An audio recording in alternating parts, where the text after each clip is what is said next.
পাপ করলে সকলকে শাস্তি ভোগ করতে হয়, সেটি আমরা সকলেই জানি। কিন্তু কোনো ব্যক্তি যদি কোনো পশু বা প্রাণীকে হত্যা করে সেই পশু বা প্রাণীর মাংস ভক্ষণ করে, সেক্ষেত্রে কোন ধরনের শাস্তি দেওয়া হয় সেটি আজকে আমরা আলোচনা করব।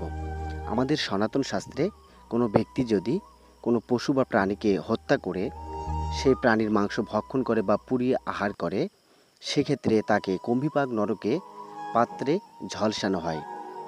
সেখানে যমদূতেরা তাকে গরম ফুটন্ত তেলের ভিতরে চুবিয়ে রেখে প্রহার করতে থাকে এবং যতক্ষণ না পর্যন্ত সেই প্রাণীটির দেহে লোম না গজায় ততক্ষণ পর্যন্ত তাকে সাজা দেওয়া হয় এবং প্রহার করা হয়।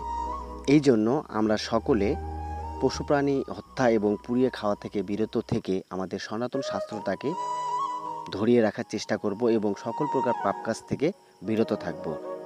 তো আমাদের ভিডিওটি যদি ভালো লাগে অবশ্যই আমাদের সনাতন কথা ইউটিউব চ্যানেলটি সাবস্ক্রাইব করবেন এবং ভিডিওগুলি সকলের মাঝে শেয়ার করবেন। হরে কৃষ্ণ।